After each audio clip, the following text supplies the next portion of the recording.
하나님께서 아말렉 족속을 멸하라 하신 이유는 약 300년 전에 이스라엘이 애굽으로부터 나올 때 그때 애굽의 뒤에 있던 이스라엘의 뒤에 있던 노약자들을 아말렉이 쳤기 때문이다.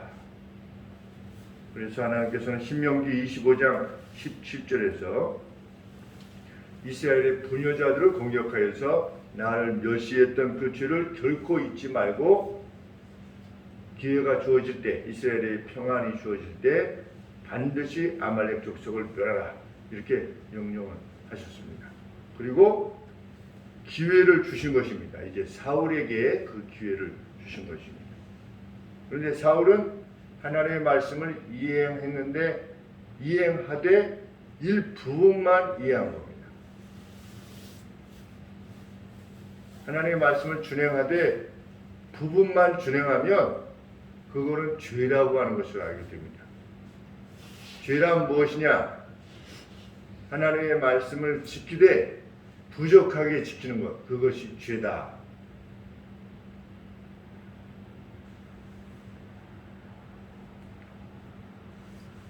사울이 백성들 때문에 제사를 자신이 하나님께서 기다리라고 하신 것을 기다리지 아니하고 제사를 지낸 것이 어떻게 보면 그렇게 큰 문제같이 보이지 않습니다. 너무 급하니까 그럴 수도 있지 않는가라고 하는 것처럼, 다윗이 나중에 진설병을 먹은 것도 어떻게 보면 진설병을 먹은 것이 더 큰 죄처럼 보여지지 않습니까? 제사장만 먹으라고 한 그것을 배가 고파서 죽으면 죽었지 그 진설병을 먹지 않은 것이 더 충성스러운 것 같은데, 다윗은 먹었는데 사울은 안 되는 것처럼 이렇게 여기지는 것입니다. 다 표현이 안 돼 있다 할지라도 사울이 하나님의 명령을 어긴 것하고 다윗이 율법에 명령되어진 문자적인 명령을 지키지 않은 것하고는 분명한 차이가 있다고 하는 것을 우리가 알게 됩니다. 하나는 불순종이요, 하나는 순종입니다.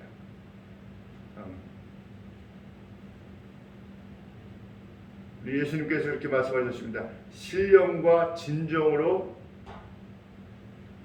예배를 드릴 때가 올 것이다. 그 신령이 뭐냐? In spirit. 하나님은 영이시니 영이신 하나님께 경배 드리는 방식으로 경배를 드려야 된다는 겁니다. 우상을 놓고 경배하는 식이 아니고, 하나님은 영이시니라고 했을 때 그것이 지닌 큰 의미가 있고 깊은 의미가 있습니다. 하나님은 크시다, 영이시니, 어떤 보이는 것에 제한되어 계시지 아니하시는 그런 하나님, 크신 하나님, 그리고 모든 것을 알고 계시는 하나님, 그것이 하나님은 영이시다 이 개념이기도 하고, 모든 것을 이루실 수도 있으신 하나님이시다. 그런 하나님을 경배하는 것을 인식하는 가운데, 그러니까 인스피릿, 영으로, 신령과 진리 안에서, 진정으로, 인트루스, 진리 안에서 자기 마음대로 이방의 방식으로 하나님을 경배하는 것이 아니라 하나님이 주신 말씀이라고 하는 트루스, 진리 안에서 예배 드리는 것, 그것이 이렇게 연기를 뿌리고 이런 거 없지 않습니까? 성경에 보면 물을 뿌리고 이런 것이 없습니다. 그런데 그것이 멋있어 보이고 그렇습니다. 그래도 그것은 인트루스가 아닌 겁니다. 진리가 아닌 것입니다.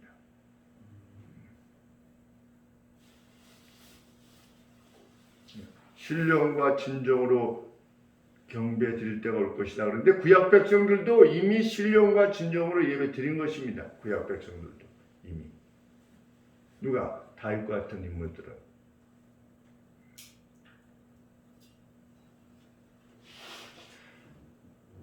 우리 사울의 잘못은 무엇입니까?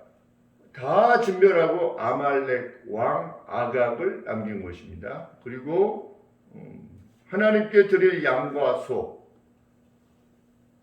소를 가장 좋은 것들을 남겨서 가져온 것입니다. 그렇게 문제가 되어 보이지 않습니다.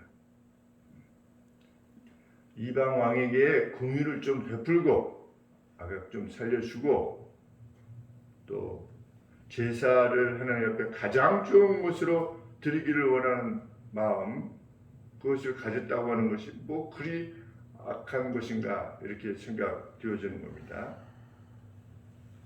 그런데 그의 죄는 무엇입니까? 하나님의 분명한 명령을 어겼다는 겁니다. 분명한 명령. 18절 말씀에 또 왕을 길로 보내시며 이르시기를 가서 죄인 아말렉 사람을 진멸하되 다 없어지기까지 치라 하셨거늘 명령이 분명했습니다. 그런데도 불구하고 따르지 않는 겁니다. 성경이 이렇게 말하고 있습니다. 그런데도 따르지 않는다. 그것이야말로 죄인 것입니다. 근데 그 죄가 무서운 것은 돌이킬 기회를 얻지 못할 수도 있다는 것입니다. 누가 돌이킬 기회를 얻지 못했습니까? 에서가 돌이킬 기회를 얻지 못했습니다. 우리 히브리서에 보면 사울 돌이킬 기회를 얻지 못했습니다. 죄를 지을 때 의도적으로 죄를 지은 것에 대해서 의도적인 죄를 지어도 우리 하나님 앞에 돌아서면 하나님께서 용서하시지요. 용서하시는데 성경의 말씀을 비춰보면 돌이킬 기회를 얻지 못한 사람들도 있었다는 것, 이것을 우리가 기억을 해야만 됩니다. 죄가 별것 아닌 것이 아니라고 하는 사실을 우리는 기억해야만 됩니다. 내가 잘못했습니다 하는데도 그것이 돌이켜지지 않는 것입니다. 성경은 그것도 말씀하고 있는 것입니다.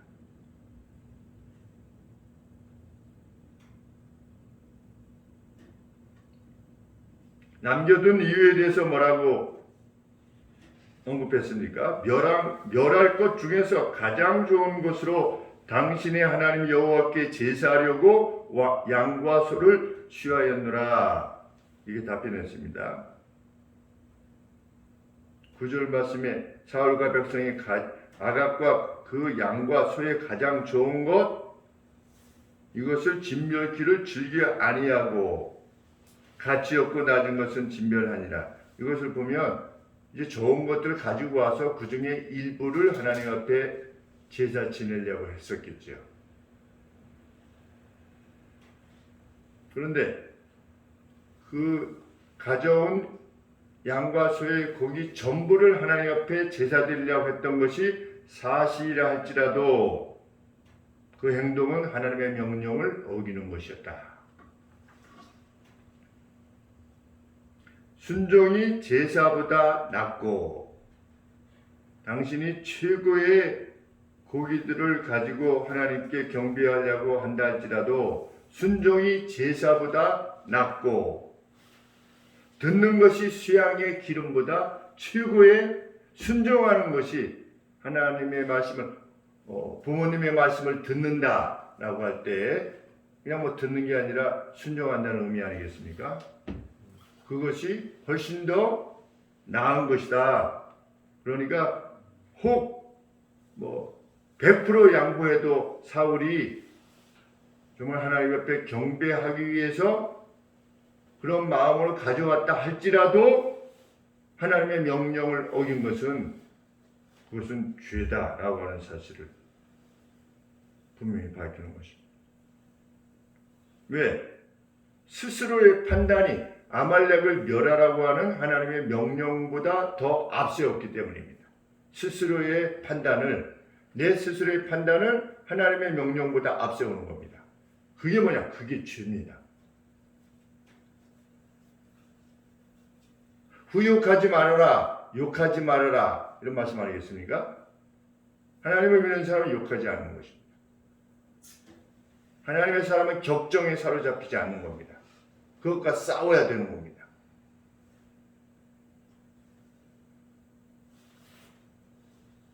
그런데 그러한 행위가 무슨 행위와 같다? 어떤 죄와 같다? 23절에 거역하는 것은 거역이라고 표현했습니다. 거역은 디비네이션 그랬습니다. 디비네이션의 죄다. 이거 뭐냐면 점치는 죄인 겁니다. 점치는 죄. 그거 보면 점치는 죄가 얼마나 악한 것인가를 알게 됩니다. 그러니까 미래를 논하는 것, 그거 아주 악한 것입니다. 이거 어떻게 되나 한번 봅시다. 이렇게 했으니 이거는 혹시 이게 아닐까요? 이렇게 미래를 운명 같은 것을 이렇게 논하는 것, 이것이 얼마나 악한 것인가를 알게 됩니다. 사실의 죄와 또 완고한 것은 사신 우상에게 절하는 것과 같다. 우상 숭배와 같다는 겁니다. 거역이라고 하는 것이. 명령을 자신이 임의로 취사 선택한다면 그거는 하나님이 아닌 자신을 섬기는 것일 뿐입니다. 제가 최근에도 이렇게 말씀을 드린 겁니다. 두 분에게 이렇게 말씀을 드린 겁니다. 목사는 성경을 넘어서 말할 수 없습니다. 그것은 범죄입니다. 아주 두려운 것입니다. 누가 그렇게 하나님 앞에 죄악을 범했느냐? 사울이 그렇게 범한 것입니다. 말씀을 넘어서 자신이 임의대로 취사 선택한다면 그러한 것입니다. 97%는 내가 동의하지만 3%는 동의할 수 없어. 그것은 하나님을 섬기는 것이 아니라 자기 자신을 섬기는 것일 뿐입니다. 97%는 내 마음에 맞기 때문에, 내 마음에 맞게 지도를 해주기 때문에 그래 맞아, 그건 맞아, 그렇지. 그러나 3%가 맞지 않으면 그건 아니야. 만약에 그렇게 생각한다면 그것은 하나님을 섬기는 것이 아니라 자기를 섬기는 것일 뿐이다. 아무리 열광적으로 섬긴다 할지라도. 그래서 제가 말씀을 드린 것입니다. 100% 하나님의 말씀을 대로 이끌고 설교를 하신다라고 생각되어지는 분의 지도를 받아야 된다. 그리고 그런 분에게 지도를 받도록 권하는 것이 목사의 책임이다. 우리 지도자는 정말 100% 하나님의 말씀을 전하는구나. 이런 분의 지도를 받아야지 하나님께 은혜를 받을 수도 있고 그것이야말로 충성스러운 삶을 가능케 하는 것이기 때문에 그렇게 말씀을 드려야만 됩니다. 두 분에게 각각 두 가정에게 이렇게 말씀을 드렸고 그 말씀 그대로 행하게 되셔서 그래도 그것은 하나님께서 밝히 사역자에게 요청하시는 것이기 때문에 사무엘이 거기서 좀 가져오셨군요 이러면 안 되잖아요. 사무엘이 사울한테 아유 조금은 가져오셨네요. 이거 제사 지내려고 가져오셨어요. 뭐 하나님께서도 이해하시겠죠. 뭐 만약에 이렇게 사무엘이 있다, 그럼 사무엘도 버림을 당하는 것입니다.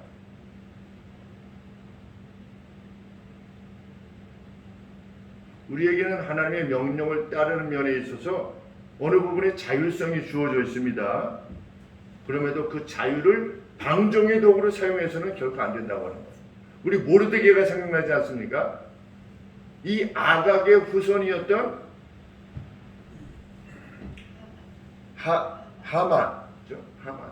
하만에게 절할 수가 없었던 겁니다. 몇 년 뒤입니까? 한 600년, 한 550년 뒤에 그 에스더 사건이 발생하게 되는 겁니다. 그러니 하나님께서 모세를 통해서 말씀하실 때보다도 그때 한 1400년 잡고 한 1350년 잡고 여기 한 400년 잡으면 한 900년 뒤에 모르드게가 그 하나님 신명기서의 명령을 기억하고 그 아각의 후손에게 절할 수가 없었던 겁니다. 거의 1000년이 지났는데도 불구하고 하나님의 명령을 지키기 위해서 자기의 생명을 내온 것입니다. 그러니까 하나님의 능력과 기적을 맛보게 되는 것입니다. 내 뜻과 내 생각대로 하는 것이 아니라. 그래서 우리는 성경이 말하고 있는가 하는 것이 최종적인 판단이 되어야 된다. 어제 믿음의 교제를 하는데 부모님이 한쪽이 좀 앞으로 같이 살면 고생이 되겠구나 이래가지고 반대하는 거예요. 부모님의 판단에 반대 입장이 되는 거죠. 양쪽 다 부모님이 하나님 잘 섬기고 그리고 자녀들도 잘 섬기고 이렇게 사귀는데 한쪽에서 가정이 이 상대를 보니까 이거 이렇게 살다가는 잘 행복하게 못 살 것 같아. 그래서 다시는 만나지 마라. 이제 이런 경우가 발생했을 때 이 둘 중에 한쪽이 부모님의 말씀에 순종하는 것이 하나님의 뜻인데 과연 계속 사귀는 것이 하나님의 뜻을 꼭 어기는 것은 아닌가, 이런 것으로 이제 어떤 조언을 요청해서 제가 그렇게 말했습니다. 이 사귐이, 믿음 안에서의 사귐이 하나님의 뜻에 어긋나느냐 안 나느냐가 더 중요한 것이다, 사실은. 그런데 부모님이 이렇게 같이 살면 자기 자녀가 나중에 이렇게 잘 살 것 같지가 않다, 이렇게 판단이 되어서 그 만남을 어그러뜨린다면 그거는 배금주의다. 돈을 섬기는 것일 뿐이다.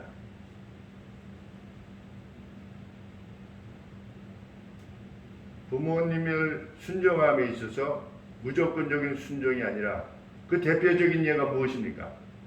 우리 성경에 보면 부모님을 거역한, 부모의 뜻에 거역한 대표적인 인물이 누구지요? 탕자요. 그렇죠. 탕자, 비유 속의 탕자일 수도 있고, 실제적으로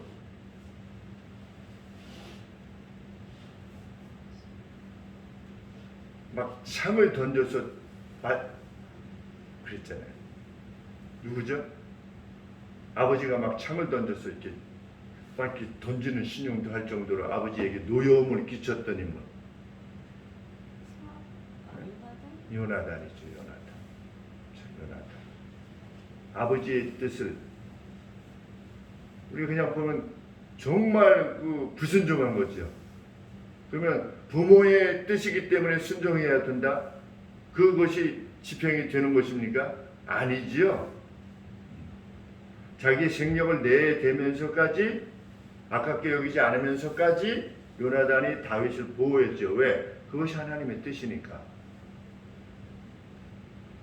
그래서 부모님에 대한 순종이라고 하는 것이 어떤 것이어야만 되는가? 기타의 모든 내용들이 정말 하나님께서 기뻐하시는 대로 믿음 안에서 서로 교제하고 아름다운 가정을 꿈꾸고 하나님 안에서 이렇게 계획하고 이런 것들이 온전하다면 오히려 부모님을 설득해야 된다. 그것이 하나님의 뜻이다. 둘 중에 하나는 내가 자기는 저기가 하나님 믿는 사람이 아니다. 그러면은 부모님이 아무리 원해도 그것을 거부해야죠. 오히려 거꾸로 얘기했죠. 거부해야죠. 부모님이 상황을 보니까 저 사람은 이래이래해서 아주 높은 지위고 돈도 많고 그러잖아. 그러니까 일단 결혼을 해서 예수님을 믿게 하면 될 거 아니야. 뭐 이런 가정들도 많이 있지 않습니까? 참 좋은 자기가 참. 그런데 그것은 어떻게 해야 돼요? 부모님을 거부해야죠. 저는 이런 결혼을 할 수가 없습니다. 이렇게 해야죠. 오히려 거꾸로.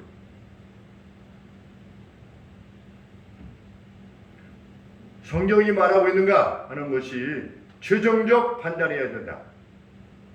어떤 의견이 부딪히게 됐을 때 성경에 명백한 그 원리가 발견되지 않으면 그 발견될 때까지 끝까지 힘을 다해야 될 것이요. 발견되면 그것을 따르는 것이 하나님을 따르는 것이다. 그 외의 모든 결정은 하나님 앞에 반역일 뿐이요, 우상 숭배요, 미래를 점치는 것 같은 그런 악이라고 하는 것.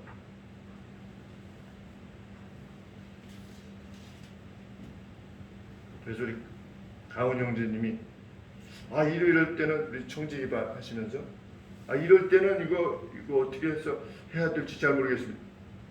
목사한테 전화를 하세요. 목사한테. 어떤 상황이 발생하면 이런 상황이 드는데 이거 어떻게 해야 됩니까? 그러면 목사가 성경 내에 있는 원리들을 이렇게 잘 소개해서 제 말을 들으라고 하는 것이 아니라 성경에 이렇게 이러이러한 원리가 있습니다.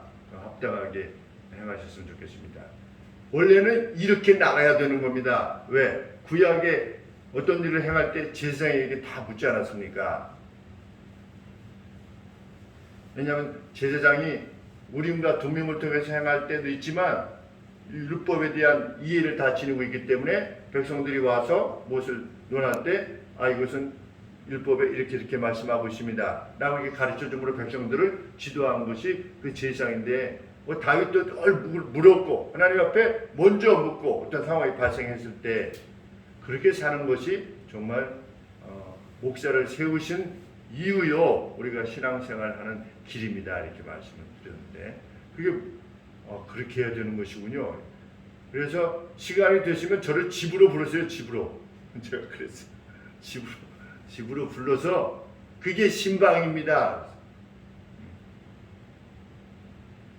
최근에 가정들마다 이렇게 기쁨을 다양하게 이렇게 주셔서 참 감사하고, 산업들도 이제 조금씩 그 봄바람에 이렇게 움트는 것 같이 성도님들이 조금씩 이렇게 움트는 모습들을 이렇게 보면서 참 하나님께서 역시 변함없이 능력의 하나님이요 자비의 하나님이시구나 라고 하는 것을 깨닫게 되어갑니다. 하나님의 말씀 안에 우리가 있게 되면 회복이 될 것이고 평안을 주실 것이고 번영을 주실 것입니다. 물론 그리 아니하실지라도 우리가 하나님을 섬길 것이지만 그것은 하나님의 일반적인 약속이니까 우리 하나님의 약속을 따라 나감에 있어서 결코 뒤로 물러서지 않은 100%의 순종을 통해서 큰 은총을 누리게 되는 우리가 되기를 소원합니다. 기도하겠습니다. 좋으신 하나님 아버지, 아들을 보내시기까지 우리를 사랑하시는 하나님, 무엇을 더 아끼시겠는가 판단이 되어집니다. 하나님, 사울에 관계되어져서 하나님께서 마음이 얼마나 아프셨겠는가, 후회하셨다라고 하는 표현이 저희들 마음을 또한 아프게 합니다. 하나님, 저희 인생이 하나님을 후회케 해드리는 그러한 인생이 아니라 하나님을 참으로 기쁘게 해드리는 인생이 될 수 있도록 도우시고, 하나님 주신 말씀 그들의 삶을 통하여 하나님께 영광이 되게 하여 주시옵소서. 또 영의 수술 잘 마치고 가려중에 있게 해주심을 감사하고, 또 우리 유광수 집사님, 우리 며느님, 우리 자매님, 하나님 회복을 허락해 주시니 감사합니다. 온전히 회복케 하여 주시사 기쁨이 충만케 하여 주시기를 원합니다. 생업의 회복을 위하여 구하는 형제들, 하나님 빛을 비춰주시니 감사합니다. 하나님 마지막까지 하나님 앞에 붙들고 나가는 귀한 아들들 될 수 있도록 도우시고, 또 병으로 말미암아 어려움을 겪고 계시는 성도님들도 주께서 온전히 치료하여 주시옵기를 소원합니다. 하나님 속히 이 땅에서 이 연병이 물러갈 수 있게 하여 주시고, 하나님의 뜻이 온전히 이룬 후에 또 우리에게 자유를 주실 때 진심으로 감사하는 심령으로 우리가 또 일상을 살게 하여 주옵소서. 예수 그리스도 이름으로 기도합나이다. 아멘.